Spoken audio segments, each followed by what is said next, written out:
Hello and greetings, everyone. Welcome to Covenant Calendar Club. We're so glad that you're here, and we pray that you'll be richly blessed from the information that you're about to receive. With that, we'd like to give you a big shout out. Welcome, everyone, shall we? Shalom, everyone. Shalom, everyone. Baruch Hashem Yahuwah. Welcome. Oh, we're so glad you're here. And we're going to go ahead and turn the video over to Tim and Jeanette. Okay, I'm going to bring up the share here. Okay, here we are. Rightly divide the word of truth, a sixth cycle crucifixion. And I hope everybody's paying real close attention to my spelling on crucifixion. And I hope you get a really good hint of what's to come by that.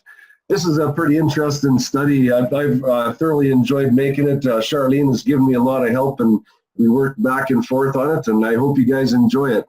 You're probably going to see a fair bit of repetition in here tonight. I'm trying to stress one particular question, and it will be coming up. A sixth cycle crucifixion, the premier focus. This study will attempt to justify a sixth cycle crucifixion. A sixth cycle crucifixion is always the 24-hour preparation period immediately before every weekly seventh-day Sabbath. And there's several intended purposes for this presentation. Number one, can we, with full scriptural support, claim that Abib 15, as written in the scriptures during the Passover week, is most certainly also the weekly seventh-day Sabbath?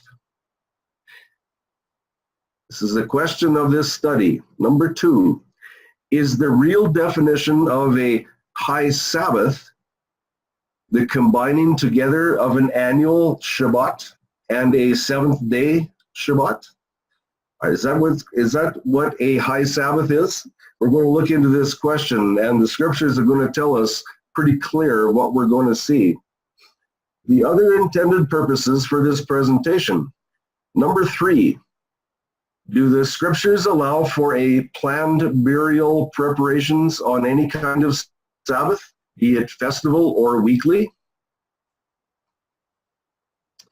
Number four, if the high Sabbath of John 19:31 is not a seventh-day Shabbat, would the ladies have permission from the Torah to purchase and prepare the spices and ointments for future anointing of Yahusha? Number five. Now this is quite important, and we need to recognize this because I'm going to be referencing a second batch of spices. So this number five is important. Nicodemus provided the first batch of embalming spices. How many other batches of spices were there? And who assumed this responsibility? And another important note, this calendar date to cycle aspect that we will be viewing is not known for certain to be according to the scriptures. And I'm going to say that again. It is not known for certain. This is an investigation. This PowerPoint is presenting a suggested style of thinking with the intention of finding scriptural support for a sixth cycle crucifixion. Example of what this means. Was Abib 13 actually on a fifth cycle? That would be a Thursday. Will the scriptures declare Abib 13 as on another cycle of the week? How about a fourth cycle, a Wednesday, or a third cycle, a Tuesday, or another one altogether different? This is the questions that we're going to be examining as we go along, and I'd like you to keep these in your mind and question. The scene prior to the crucifixion, John 13:1. And before the festival of the Passover, Yahusha, knowing that his hour had come, that he should move out of this world unto the Father, having loved his own who were in the world, he loved them to the end. John 13:2. And supper taking place, the devil having already put it into the heart of Yehuda from Kirioth, son of Shimon, to deliver him up. Yehuda. Okay, Abib 13 night was progressing. Judas was about to do his evil deed later that night. Now, for this very specific study's sake, we will call this Abib 13 night season a fifth cycle, or Thursday night. And please pardon me for using the pagan names, but there's some of us that are not familiar with me using the word cycle. And so that is why I include the pagan names, so that we can identify and we can know where we're at in this study. I will continue. It was the night before the preparation of the sixth cycle, or a Friday crucifixion. Can we be absolutely certain about this night of the week timing?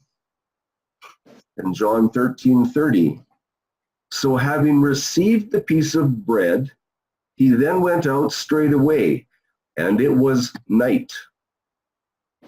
And here we're doing a quick calendar calibration. This is a view of the Passion Week with the suggested idea of the Passover occurring on the sixth cycle, or Friday, of the week. And we are looking at the second week in Abib. John 13:1-3, Abib 13, this would be before the Pesach. And my question, is it the fifth cycle? Judas is sent to quickly complete his evil mission. Is this slide correct? Is Abib 13 on the fifth cycle? How about Pesach? Is it on the sixth cycle? I want you to think about these very, very carefully. The entrance to the Garden of Gethsemane. John's chapters 13-17 pass with the last advice from Yahusha to his disciples on what was about to take place, their responses and his wishes for them. What then occurred after the activities of the Last Supper were finished? John 18:1. Having said these words, Yahusha went out with his taught ones beyond the Kidron torrent, where there was a garden into which he and his taught ones entered. And this would be on Abib 13. And what about Abib 14? A Friday? Is this going to be worked out with the scriptures? We see in the Garden of Gethsemane, Yahusha and his disciples had entered on the 13th. Mark 15:37. And Yahusha cried out with a loud voice and breathed his last. The secondary focus is Abib 15, a seventh-day Sabbath. We see on the 14th, that's when Yahusha died, that's when he breathed his last, and the next day is the 15th. Is that day also a seventh-day Sabbath, or is it just the Sabbath of unleavened bread? We're going to figure this out. And this is overlaid on a piece of the puzzle, so you can see, I want you to understand that this question is going to answer, or no, the answer that we get for this question is a piece of this puzzle, but we really need to figure it out. At what point did the ladies purchase the second batch of spices, prepare them while observing the Sabbath flawlessly, then arrive at the tomb with dawn's first light, ready to complete the embalming? Abib 15, was it a seventh-day Sabbath? Remember, the claim is that Abib 15 is thought to be the seventh-day Sabbath. And yes, the Sabbath cycle ends at dawn. And again, I'm going to ask you this question. At what point did the ladies purchase the second batch of spices, prepare them while observing the Sabbath flawlessly, and then arrive at the tomb with dawn's first light, ready to complete the embalming. Where did they find time to do all this work? The answer is going to be coming in the study. Crucifixion clarification. Question not if the 15th is the Sabbath or not. For certainly the scripture tells us that the 15th of Abib is indeed an annual Sabbath. The premier question is, did the 15th of Abib contain plural Sabbaths, as in 2 Sabbaths within one 24-hour period? That would be the unleavened bread Sabbath and a seventh-day Sabbath. That's what I mean by plural Sabbaths. Were they together and were they combined, or are they separate? Returning back to Gethsemane, John 18:3. Yehuda then, having received the company of soldiers and officers from the chief priests and Pharisees, came there with lanterns and torches and weapons. This is still the same night season that John reports in chapter 13:1. It was before the Passover, according to covenant calendar. And there's your 15th. Was this also a seventh-day Sabbath? There's that question again. You're going to see that many times. Yahusha surrenders himself willingly to the rabble crowd. John 18:12. Then the company of soldiers and the commander and the officers of the Yahudim seized Yahusha and bound him. Verse 13. And they led him away to Hanan first, for he was the father-in-law of Caiaphas, who was the high priest that year. Verse 14. It was Caiaphas who had advised the Jews that it would be expedient that one man should die for the people. Verse 15. And Shimon, Kepha, followed Yahusha with another taught one, and that taught one was known to the high priest, and went with Yahusha into the courtyard of the high priest. Where is Yahusha led to next? John 18:24. Then Hanan sent him bound to the high priest Caiaphas. Verse 28. Then they led Yahusha from Caiaphas to the palace, and it was early, and they themselves did not go into the palace, lest that they should be defiled, but that they might eat the Passover. From John 18:28 to 19 verse 12, we learn of the exchange of words between Pilate and Yahusha, and that Yahusha was flogged. What happens next? Verse 12. From then on, Pilate was seeking to release him, but the Yahudim shouted, saying, if you release this one, you are not Caesar's friend. Everyone who makes himself a sovereign does speak against Caesar. Therefore, when Pilate heard these words, he brought Yahusha out and sat down in the judgment seat in a place that is called Pavement, but in Hebrew, Gabbatha. Reporter John on Covenant Calendar clearly documents in Roman reckoning at this time. And it was the preparation of the Passover week, and about the 6th hour. And he said to the Yahudim, see your sovereign. Covenant Calendar's Passover festival has now officially begun. When? At dawn, according to Yahuwah's Matzeroth. That is his great timepiece in the Shemayim. It was now Abib 14, the cycle of the Passover feast. The next cycle would be Abib 15, and by this specific cycle, a seventh-day Sabbath. That is that question again.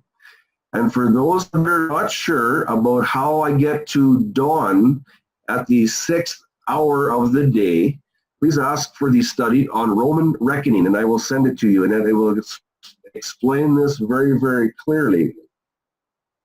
So back to the question, Is Abib 15, is that a seventh-day Sabbath? That is what we're asking. Pesach begins at dawn's light.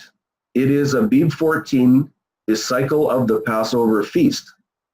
The next cycle would be Abib 15, and by this study's suggested requirement, a seventh-day Sabbath. When was Yahusha crucified? Mark 15:25. And it was the third hour, and they impaled him. What is that third hour counted from? That third hour is counted from dawn because Yahuwah's days go from dawn to dawn. And it was the third hour, and they impaled him. What is the timing? From the 6th hour to the 9th hour, there was darkness. And you'll see that in Matthew 27:45-46. What does John say about this timing? John 19:30. So when Yahusha took the sour wine, he said, "It has been accomplished." And bowing his head, he gave up his spirit. It was the preparation of the Passover. John records it here, John 19:14. And it was the preparation of the Passover. Therefore, since it was the preparation of the Passover, that the bodies should not remain on the stake on the Sabbath, for that Sabbath was a high one, the Yehudim asked Pilate to have their legs broken, and that they be taken away. Legs broken? John 19:31. The Yehudim asked Pilate to have their legs broken. Numbers 9:12. They shall leave none of it, the Passover lamb, until the morning, nor break any bone of it. According to all the ordinances of the Passover, they shall keep it. Was this another attempt by the Yahudim to disqualify Yahusha from being the true Mashiach? Question number 1. Why did John tell us in verse 31 it was a high Sabbath, instead of saying it was a seventh-day Sabbath? Need to think on that very carefully. Why did he just say it was a high Sabbath? That answer that you're going to get from that question is a massive piece to this puzzle. Questions 2 and 3. Is John positively indicating that this was not just a high Sabbath, but a seventh-day Sabbath as well? Or have many just assumed that John was telling us that this was a Sabbath, that this Sabbath was also a seventh-day Sabbath? Is that an assumption, or can we prove it from the scriptures? Another look at the time of Yahusha's death. When did Yahusha die? When was Yahusha in bond? And about the 9th hour, that's the 9th hour from dawn, Yahusha cried out with a loud voice, saying, "Eli, Eli, lama sabachthani." That is, my El, why have you forsaken me? And there is at the 9th hour on Abib 14. And you'll see that there's that same message in Mark 15:34 and Luke 23:44 and 36. And there is the seventh-day Sabbath. Did you notice the question mark I have beside it? I want you to question that. We are told many, many times that this was a seventh-day Sabbath. Let's look at it. When did Joseph request Pilate for possession of the body of Yahusha?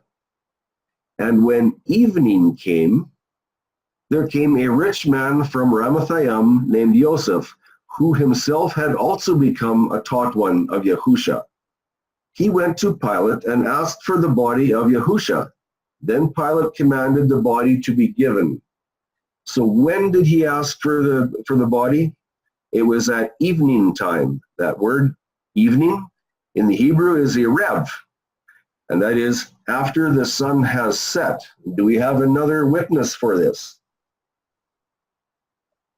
Mark says, and when evening had come, that means after the sunset, because it was what? The sunset had gone, and it was still the preparation day. That is the day before the Sabbath. Very interesting verse. We're going to break this one down more as we go. Okay, and when evening had come, Yosef Ramathaim, a prominent council member who was himself waiting for the reign of Elohim, came and boldly went into Pilate and asked for the body of Yahusha. You have just seen two witnesses where the body of Yahusha was only requested after the sun had set. And you're going to see why that's very important. Evening. Abib 14, preparation of the Passover, John 19:14. And when evening came, there's the verses that you'll see full support for a after the sunset request for the body, where Joseph requested from Pilate the body of Yahusha. The evening twilight mixture of light and darkness period before full darkness. So you can see that twilight is after the sunset. So the question I have for you, did the sunset change the day? Or are we going to find that in this incredible event that the sunset did nothing in terms of changing the day? When is evening? I have been through these definitions so many times that I'm just going to read the highlighted ones for you, and if you want to go through them carefully, I would ask you to go back and review this PowerPoint, because these definitions are very important, but let's go through them. Erev, grow dusky at sundown or be darkened. Erev, mingle or mix. And the one from 6148, the web, also a mixture, mingled, mixed, and woof. And we're going to get to this woof word here in a little bit. And here's from the etymological dictionary of the Hebrew language, the word erev, to set, to enter, to go in, to go down. It became evening, it grew dark, sunset, evening, mixed, to mix, was mingled, mixture, woof. What is woof? The woof is to weave. It is the threads that cross the warp, or the weft. And what does John Parker have to say about Erev? To mix, mingle, be mingled, mixture, mixed multitude. Parkhurst then gives text where flies apply, and the mixers and mixed ones mix together. The heavens or celestial fluid consists of this mixture, to be darkened, duskily obscured. Now, please pay very close attention to this next phrase. I hope you can see my cursor right here. Ben ha-arbeyim. If you see this word in the Hebrew, it is erev. It is exactly the same as this word right here, exact same letters. Why it is spelled like this, well, we won't go into that. But this is between the evenings. And Parkhurst says, or more literally, between the mixtures, because the proper definition of the word erev is mixture. So this ben ha-arbeyim means very, very strongly between the mixtures. Okay, dropping down to the bottom ones that are highlighted. When the day is overpowered, the darkness prevails and the mixture of daylight ceases. That becomes darkness. That is your evening. I'm going to read this one more. This is a very interesting one. Gesenius Lexicon. According to the opinion of the Karaites and Samaritans, which is favored by the words of Deuteronomy 16:6, the time between sunset and deep twilight. The Pharisees, however, see Joseph Bellum in Jude 6, 9 and 3, and the Rabbinists considered the time when the sun began to descend to be called the first evening, Arab, little evening, when it begins to draw toward evening, and the second evening to be the real sunset. Okay, go down to where you see note. On the second definition, we see once more the theme of mixture. The comment about the Pharisees and Rabbinists' concept of the Erev evening beginning at noon, extremely interesting to say the least. This study will comment by asking a question. Yahuwah named the time of direct sunlight or light. Are the Rabbinists and the Pharisees placing themselves on Yahuwah's throne when they overrule Yahuwah's declaration by naming a specific time of light as evening, when the darkness commits? It does not align with the scriptures.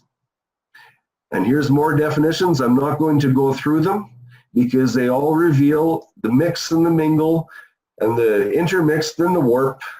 The mixing is the base theme of evening, Erev.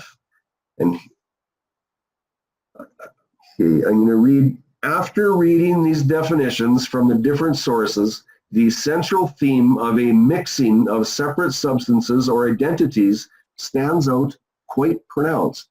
It is in these two portions of the 24-hour season, the morning or Boker twilight, and the evening twilight, that the mixing of light and darkness occurs, and the word Erev can apply.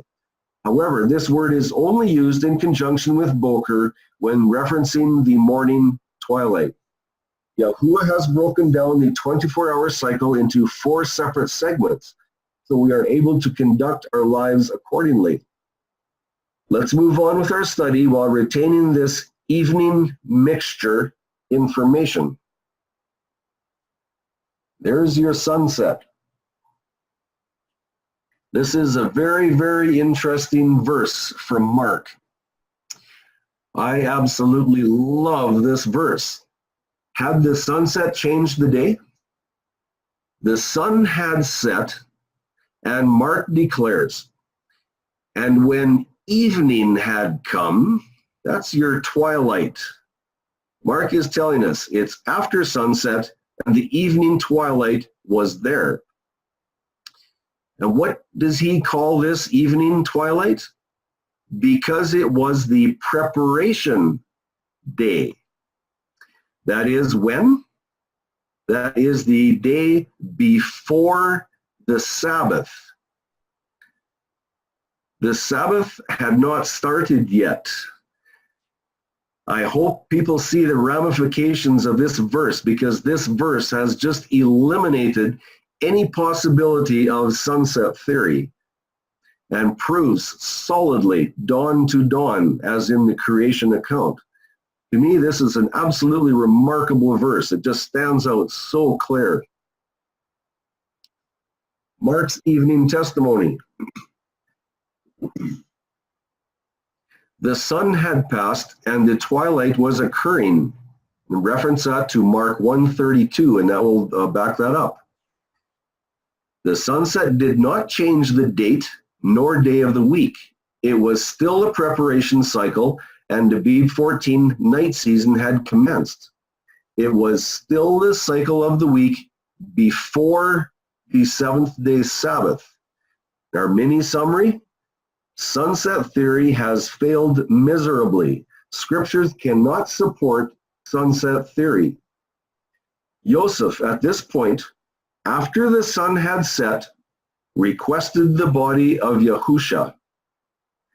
It was after sunset, and the body of Yahusha will now be prepared on the preparation cycle, night season. And here's Mark's testimony. Note, the preparation cycle continued until dawn. Just prior to dawn, Yahusha was buried. And you'll read about that in Luke 23:53-54. Question. Is this in linear alignment with Exodus 12:10, where Yahuwah commands the remains of the lamb is properly processed and placed out of sight before the first Sabbath of unleavened bread? Yes, we have perfect linear alignment with the Torah, and we do that with dawn to dawn, not sunset theory. Once again, sunset theory has failed to find support from the Torah. In this verse alone, is it possible that Mark has in just one verse, has vaporized any possibility of a sunset theory Friday crucifixion? I believe so. And when you go over it again, when you go over this study again, I want you to spend some time on this, and you'll see very, very clearly what I mean. By that verse alone, sunset theory simply cannot exist. What occurred on Abib 15 evening according to sunset theory? According to sunset theory, a Sabbath begins at sunset on Abib 14. Previously, have we just blindly accepted that Joseph asked for and embalmed the body of Yahusha through the night season of the seventh-day Sabbath? Really? That's what we have been taught. How come we have not questioned this? Did the sunset actually end Abib 14? How about Abib 15, the seventh-day Sabbath arrives? Is that correct? Was it Yahuwah's plan that Yahusha's preparatorial burial process was done on a seventh-day Sabbath night season? No, the sunset did not change the day. Abib 15, unleavened bread Sabbath, did not begin at sunset, not according to your scriptures. Was Yahusha embalmed on the seventh-day Sabbath? According to sunset theory, the Sabbath starts at sunset. Yahusha was embalmed during the night season. See Luke 23:53 and 54. Was it a preparation Sabbath? Have you heard of that? Yahuwah did not authorize this preparation Sabbath activity by any statute. And I will reference that to Joshua's Passover, which is a very interesting study.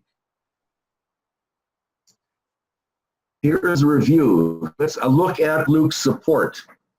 The evening twilight mixture had arrived. Darkness was beginning to settle in. Joseph and his assistants prepared the body of Yahusha through the night season for the meticulous burial procedure according to Jewish traditions. Luke 23:53, and taking it down, he wrapped it in linen and laid it in a tomb hewn out of the rock where no one was yet laid. And what does he say? Remember, this is the night season. Luke says, and it was the preparation day. And the Sabbath was what? The Sabbath was epiphosko, to grow light. The Sabbath was approaching. Yahusha was embalmed through the night. Luke tells us it was the preparation day. This last phrase, as recorded by Luke, assures us in absolute terms that the time of burial was not on a Shabbat. This means two things. Yahusha was not buried on a Shabbat of any type. Yahusha was not crucified on a six-cycle Friday by sunset theory. And Luke tells us, again, it was the preparation night when he was buried. And the Sabbath was approaching. It was about to grow light. How about the ladies? What about the ladies that were witnessing this event? And it was the preparation day, and the Sabbath was approaching. And the women who had come with him from Galilee followed after and saw the tomb and how his body was laid. Now, I don't suppose anybody could tell me why I have the words from Galilee highlighted. Well, I'll tell you. We have found that the people in Galilee were observing dawn to dawn. And that is why they were hated by the people of Judea. That's why they were declared a lower class people, because they did not follow the customs, the traditions of man declared by Judea. So these ladies, they come to see how his body was laid, embalmed, I should say. And what does Luke say? And having returned, they prepared spices and perfumes, and they rested on the Sabbath according to the command.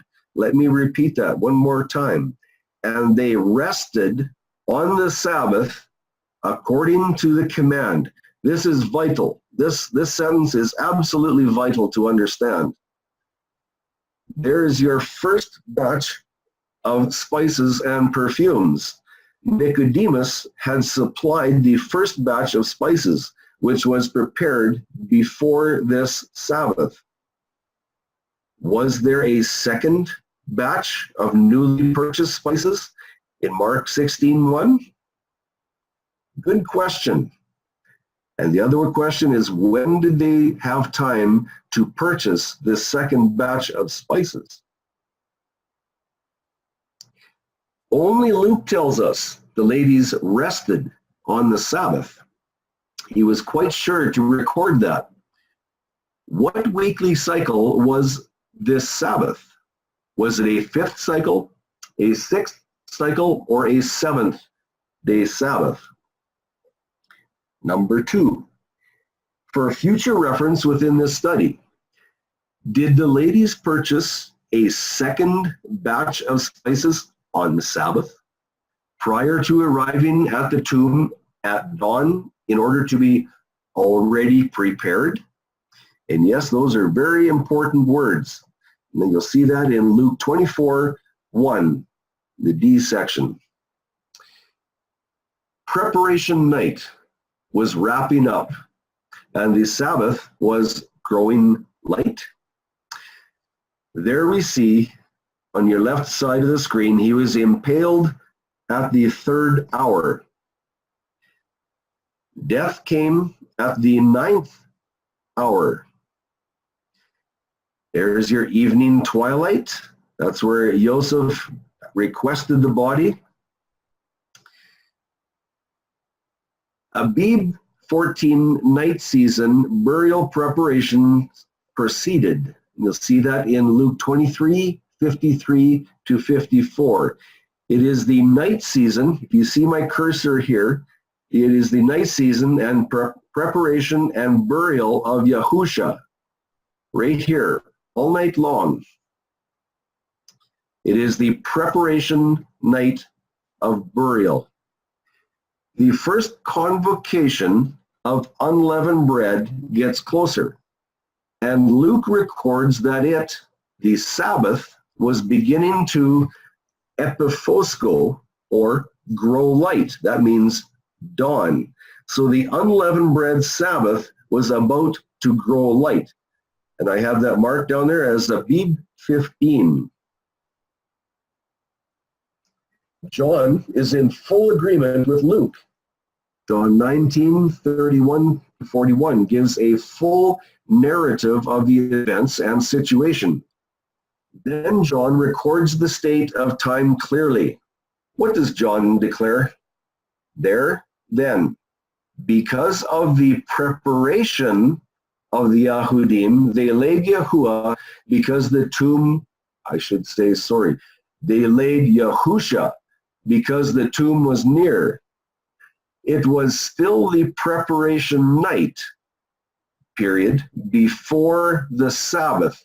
The sunset had zero bearing on events in terms of changing the cycle of the week. And here is another witness. John is in full agreement with the other ones. Full agreement. Total linear alignment. What was it that concerned the ladies? And having returned, they prepared spices and perfumes, and they rested on the Sabbath according to the command. That's that sentence. One more time. And they rested on the Sabbath according to the command. That would be Yahuwah's covenant calendar timing. And the question, is this a plural or singular Sabbath? That is the question. Was it an unleavened bread and seventh-day Sabbath, or was it just the unleavened bread Sabbath? Something to think about. Only Luke tells us the ladies rested on the Sabbath. What weekly cycle was this Sabbath? The 5th, the 6th, or the 7th? Did the ladies purchase a second batch of spices on the Sabbath prior to arriving at the tomb at dawn in order to be already prepared? Again, this is a review slide because these questions are very, very important. The summary thus far. The Last Supper occurs. Judas is identified by the sop and is sent to complete his evil intention. Yahusha and the 11 disciples go out to the Garden of Gethsemane. Yahusha voluntarily surrenders himself to the rabble crowd. Yahusha is marched to Hanan first, then to Caiaphas, then to Pilate. Pilate interrogates Yahusha and applies a whipping before presenting him at dawn to the evil throng outside Gabbatha. Yahusha is impaled at the 3rd hour. The 6th hour, everything turns black. The 9th hour brings the eternal gift of salvation, Yahusha's death. Evening arrives. Yosef requests and receives the body of Yahusha. The meticulous task of preparing the body for burial continues through the night season of Abib 14. Number 10, the preparation night's events culminate shortly before dawn of the Sabbath, Abib 15, with the detailed placement of the body in the virgin tomb. Summary continued. The devoted ladies inspect the burial until their service at the tomb is no longer needed. They return home before the Sabbath and prepare the spices and perfumes which they already had. That would be the batch of spices that Nicodemus had supplied. Why so much emphasis here? Because Luke records that the ladies then rested on the Shabbat according to the command. There it is. The ladies rested on the Shabbat of Abib 15, and that would be dawn to dawn. With absolute certainty, we can claim this Abib 15 was the first convocation of unleavened bread. The question of this investigation, can we, with the same certainty, also claim it as a seventh-day Sabbath? Would that mean that Yahusha was crucified on a Friday? Did the ladies purchase more spices on the first cycle of the week after the Sabbath had expired? We'll look at this. Mark 16:1. And when the Sabbath was past, that means dawn had already occurred. That means it was already starting the first day of the week. And when the Sabbath was past, Miriam from Magdala and Miriam, the mother of Yaakov, and Shalomah bought spices to go and anoint him. Dawn occurred, ending the Sabbath, and it initiated the first weekly cycle. I hope you see that big question mark there, because I am seriously questioning the highlighted letters. Did that Sabbath, or did that initiate the first weekly cycle? When did they find time? If they rested on the Sabbath up until dawn, when did they buy the spices? Mark says they purchased spices after the Sabbath was passed. Yet Luke claims, and on the first day of the week, at early dawn, they came to the tomb bringing the spices which they had prepared. They were already prepared. So when did they find time to buy the spices and prepare them? After the Sabbath at early dawn. There's a timing problem here. Remember, Leviticus 23:6. And on the 15th day of this month is the festival of unleavened bread to Yahuwah. It is the high Sabbath. And Luke tells us these ladies rested on this Sabbath. Does that mean that they bought spices on this Sabbath?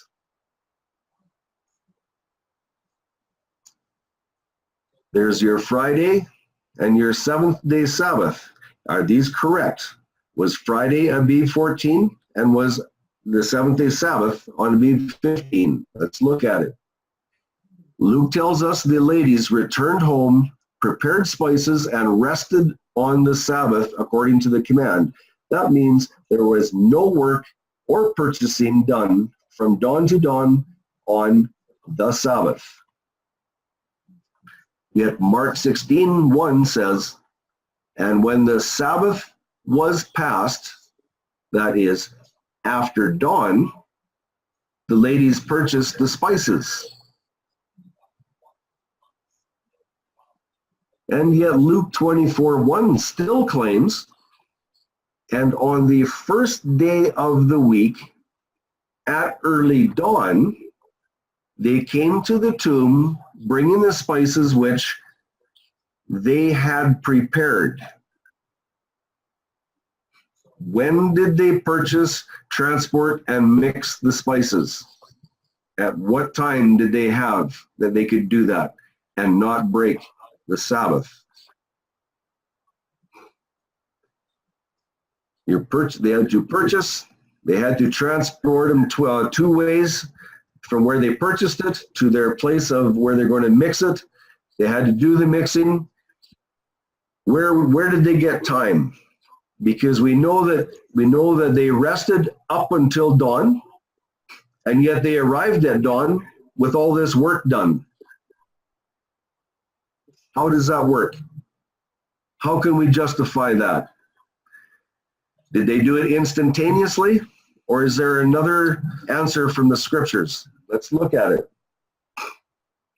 When did the ladies find time to prepare the newly purchased batch of spices and remain sinless within the commands of Yahuwah? Let's view this quandary of timing on the next slide.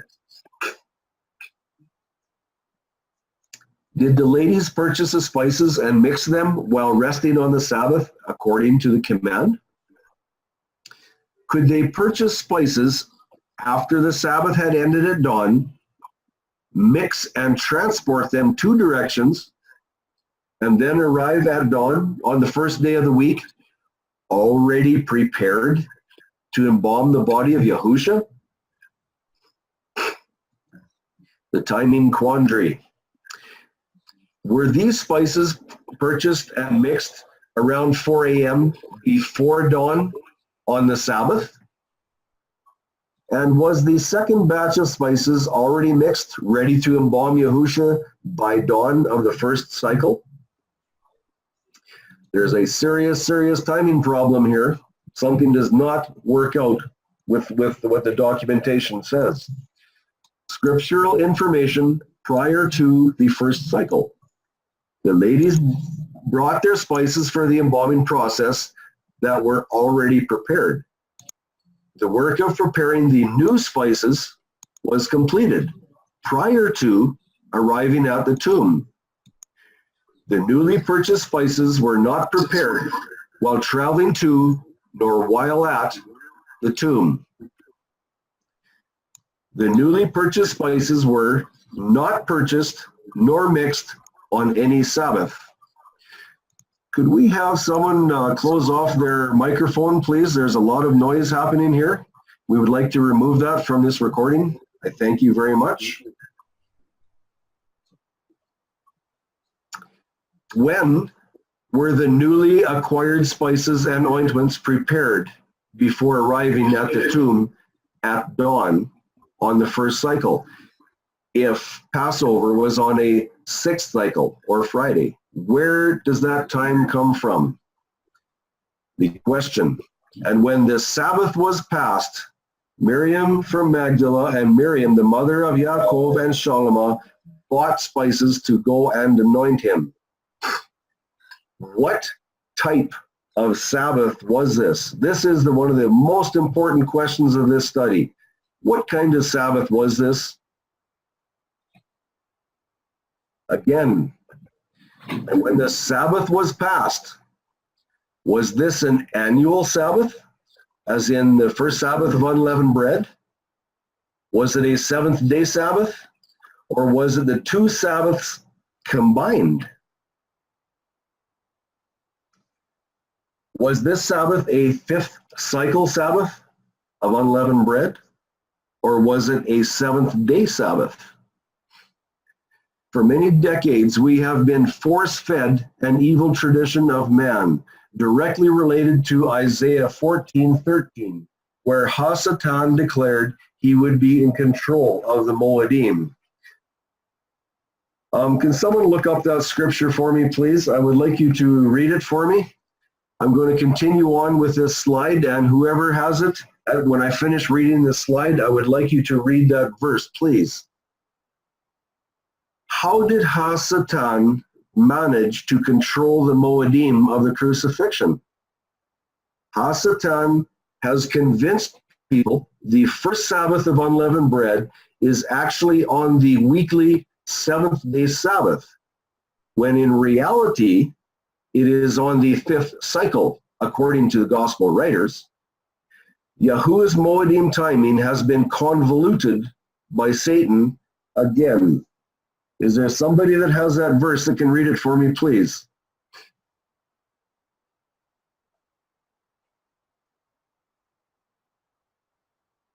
I'll read it then.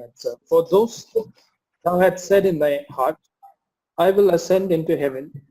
I will exalt my throne above the stars of God. I will also sit upon the mountain of the congregation in the sides of the north. Thank you very much. I appreciate that. What is the Mount of Congregation?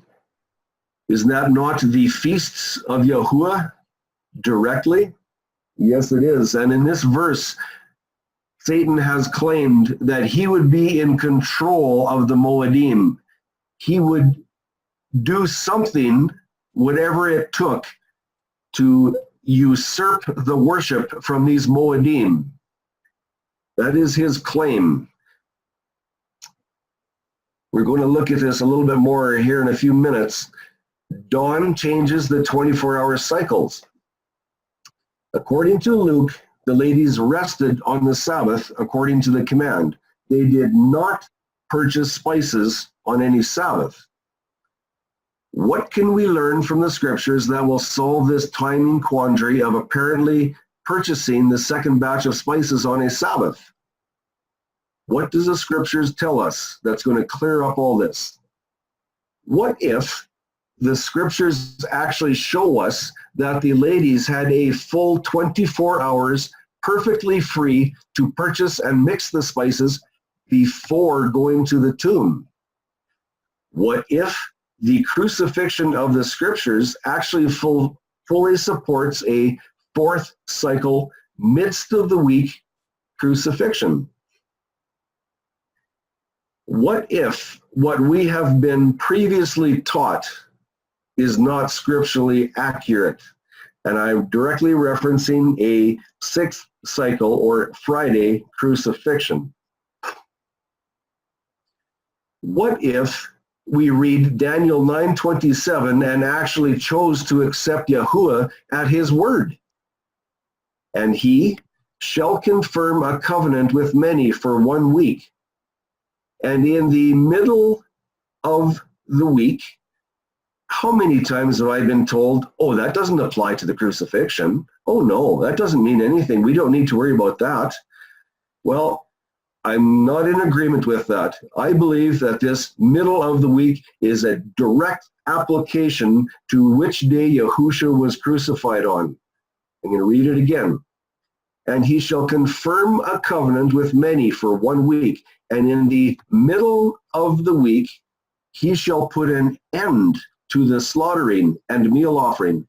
And on the wing of abominations he shall lay waste, even until the complete end. And that which is decreed is poured out on the one who lays waste. We just read Isaiah 14:13, where Satan declared that he was going to take control of the Moedim. These words in black, that which is decreed, I have this box below it stating that is the intentional Moed displacement consequences. These consequences that Satan has done, in which he has removed the Moedim of Yahuwah onto his schedule, these consequences are going to be poured out on him in the final days. Moed displacement. Who decreed that the crucifixion was on a 6th cycle, which infuses severe confusion to Yahuwah's word? How can the 6th cycle ever qualify for the midst of the week? And equally so, who decreed that Yahuwah's Moed, the 7th-day Sabbath, which is his premier appointed time, which is specifically set aside to identify us as his people, by convolution and displacement, is now on Satan's Moed in honor of the Son, the Lord's Day? See, we are seeing here a pattern that Ha-Satan has convoluted and displaced the feasts of Yahuwah. And I believe he has done the exact same thing with the first Sabbath of unleavened bread by claiming and coercing us into believing that it's on a 6th cycle. That feast, the first Sabbath of unleavened bread, has been displaced intentionally by Ha-Satan. Moed displacement. Who decreed? Yahuwah's Spring Festival and the 7th-day Sabbath are not the only Moedim that have been intentionally misplaced by the usurper. The master of confusion announced his intention to do exactly this in Isaiah 14:13 and 14. When was the last time you read these verses and thought long and hard about not only the spring festivals, but the remainder as written in Leviticus 23?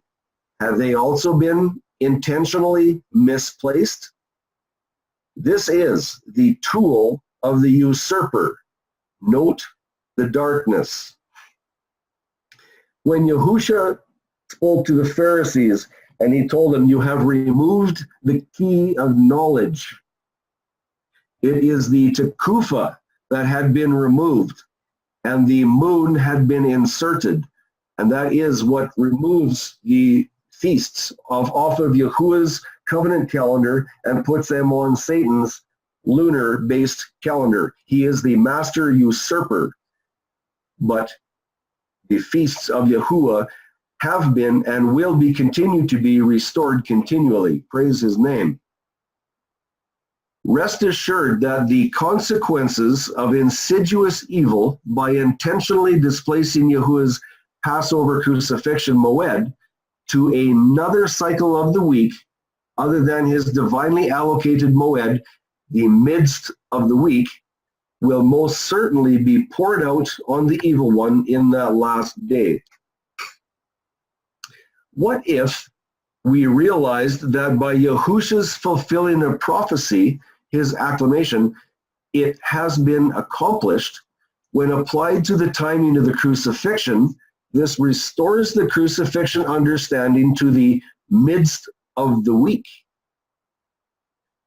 What if this restoration of Yahuwah's word removes the confusion and gives clarity to when the ladies purchased and mixed the second batch of spices and ointments? Questions to ponder. Have we seen scriptural justification and clarity for a 6-cycle crucifixion through the actions of the ladies overseeing the burial process of Yahusha?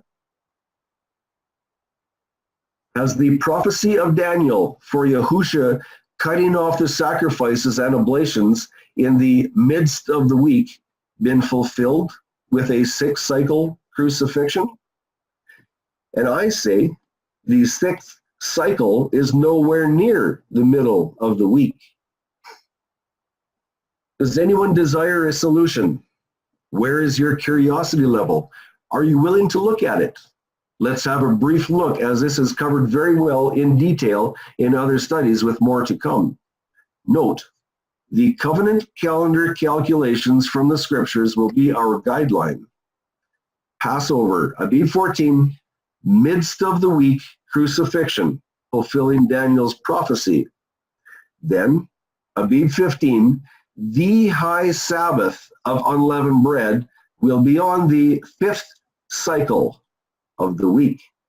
Let's check this out with covenant calendar timing. And here's a covenant calendar brief statement of the ladies and spices, bringing clarity for the arrival of the ladies with the spices. In the end of the Sabbath, when the 7th-day Sabbath was passed, very early in the morning, the first day of the week, in fact, as it began to dawn, and that word is epiphosko, to grow light is the definition, toward the first day, which is a Sunday of the week, at the rising of the sun, came Mary, the mother of Moses, the brother of James the Less, Salome, mother of James the Elder and John, and other unnamed women from Galilee to see the sepulchre, bringing their spices, which they had prepared, and certain others with them. Note, Mary Magdalene had already viewed the tomb and left by the time these ladies arrived with the spices.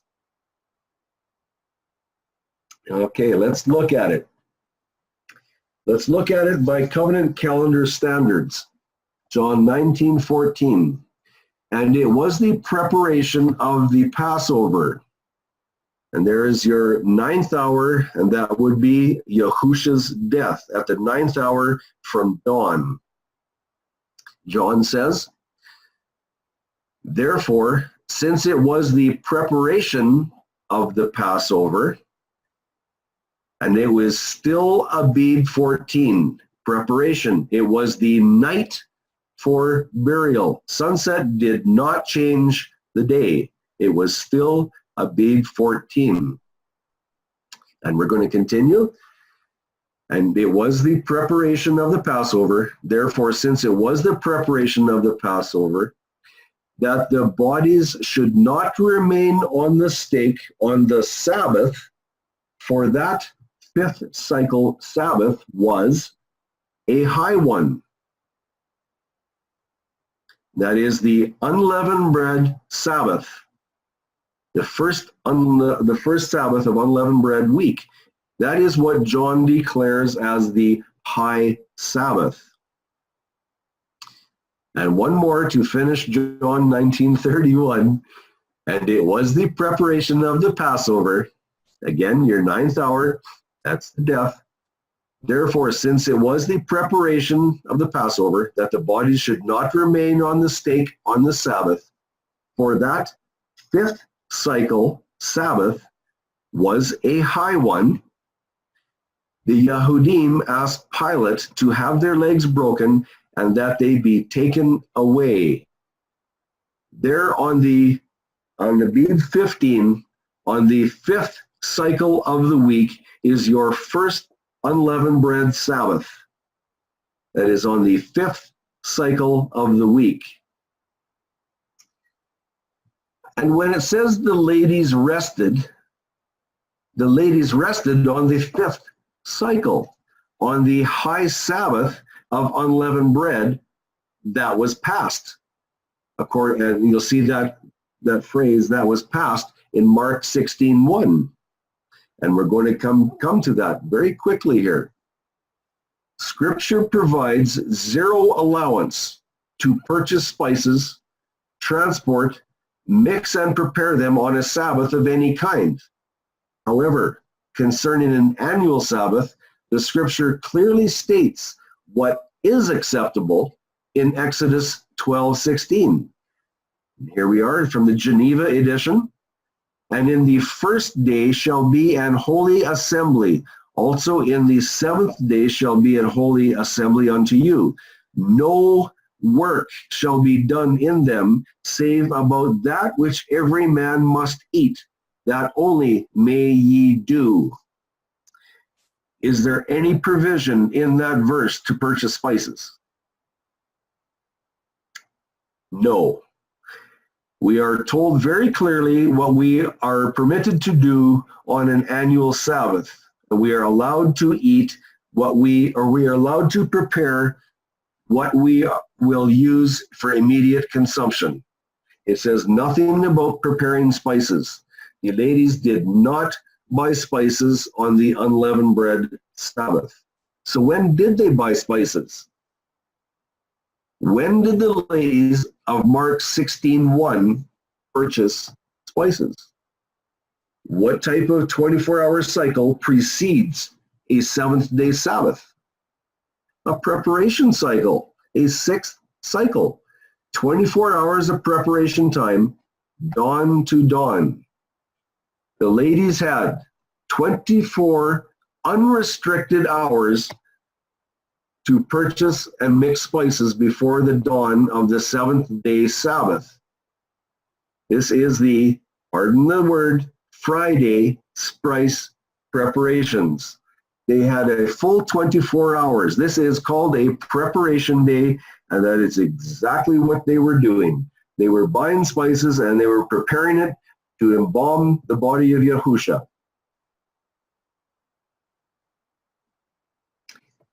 Now we come to the 7th-day Sabbath. There is your midst of the week. That is your Wednesday Crucifixion. There is your Thursday unleavened bread Sabbath.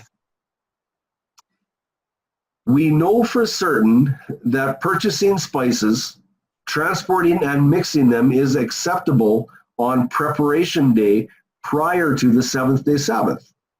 That means performing this work on a Sabbath of any kind, when possible to prepare first, would be transgressing the Torah.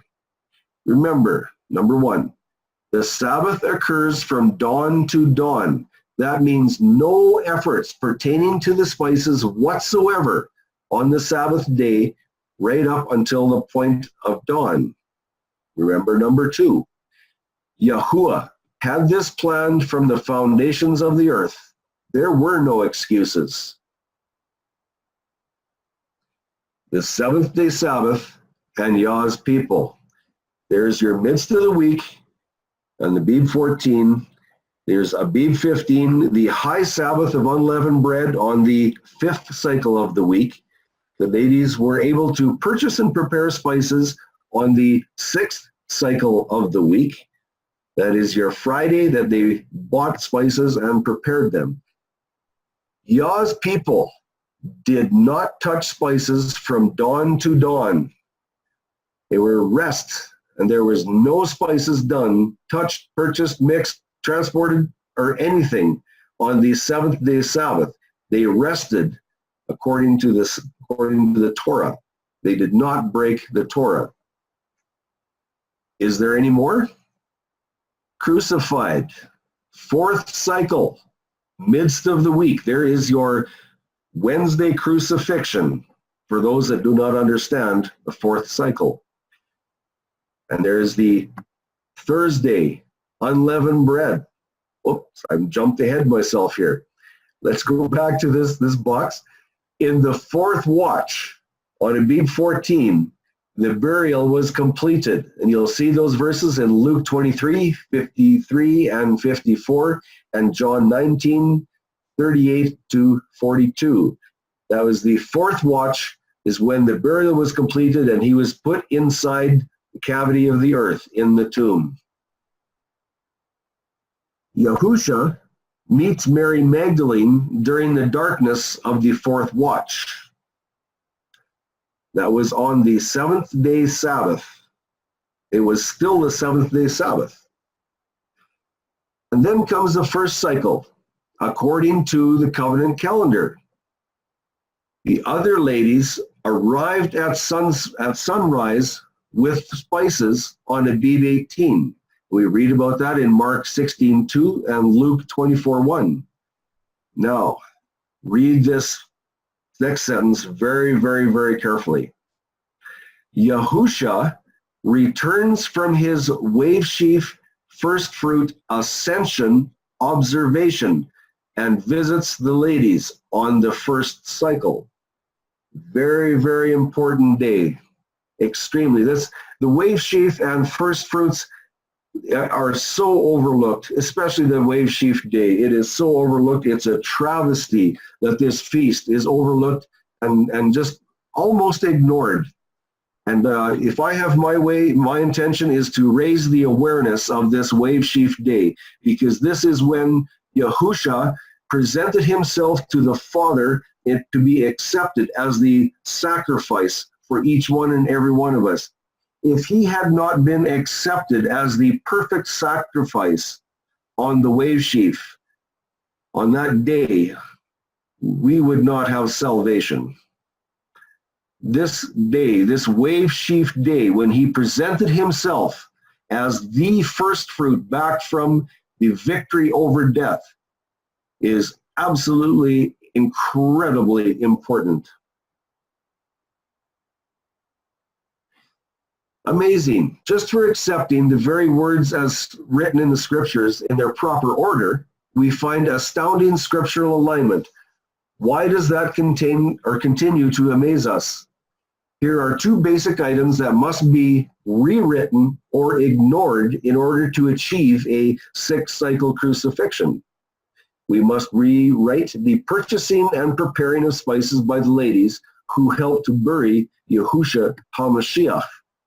And we must rewrite Daniel's prophecy of the midst of the week, the exact time Yahusha cut off the sacrifices and oblations with his death, if we want a sixth cycle crucifixion. The midst of the week was first clearly identified by Yahusha himself at the creation week, on the fourth cycle at dusk, by permanently marking it through the commissioning of light to the sun and stars. A coincidence? Not likely. Yahusha identified the fourth cycle for us permanently, so that there is no mistake. We don't need to mistake it for a sixth cycle. And to achieve a sixth cycle crucifixion, one must ignore this fact that John informed us of the high Sabbath on the day after the Passover and said nothing about a seventh-day Sabbath in that same time frame. What do the scriptures say? And what do the scriptures not say? So important. We cannot add things in or take them away. And what of this phrase, preparation of the Passover? The preparation of the Passover. What is this moed of the Passover being used to prepare for? John could have just as easily used the phrase preparation of the fourth cycle. What was John's intention for this phrase? John recorded explicitly for us to understand that the first annual Moed Sabbath of the year is the high Sabbath. See John 19:31. Note carefully that there is no other Sabbath deemed as a high Sabbath in the scriptures. Only one. It is the first annual Shabbat of the year. The Passover and burial preparation was the immediate prioritized event, along with preparations for the unleavened bread Sabbath. And this phrase, high Sabbath, the interlinear scripture analyzer confirms again from this Greek language that there is only one high Sabbath. The words he and to are translated to English as the. Both words used in the sentence determine the once per year high Sabbath. There is no allowance for multiple high Sabbaths in 1 year. In the account of Joshua, the Passover lands on the seventh-day Sabbath. The preparation then for both the seventh-day Sabbath and the high Sabbath, the first Sabbath of unleavened bread, was the sixth cycle of the week. According to the scriptural example just shown, a high Sabbath is always the first annual Sabbath of the year. We have been mistakenly advised that a high Sabbath is when an annual Sabbath falls upon a seventh-day Sabbath. Scriptures simply cannot support the definition that a high Sabbath always falls on the weekly Sabbath. Not anymore. Not according to John. We can choose to not look at evidence and continue in the traditional path we have been taught, or we can examine the evidence and make an informed decision. By not making a decision, your decision has already been made automatically. May Yahuwah bless and guide you in discerning your decision. The end. But what about the next presentation? Will it be Matthew 28:1, end of the Sabbath? Was the Sabbath 12 hours or 24 hours long? Very interesting question. Very, very interesting question. I look forward to this study. Is the night season always exempt from being part of Yahuwah's Kodesh Sabbath? Does it matter? If you need assistance with this information, please send your questions to these links below. And that is the end, everybody. And I want to say thank you very much for giving me your time. Now we got some questions. Thank you, Tim. Thank you, Tim. A lot of information. Mm-hmm. Wow. Can you hear me okay? Yes, we can hear you very well, Mario. All right. Let's put it up. Questions, anyone?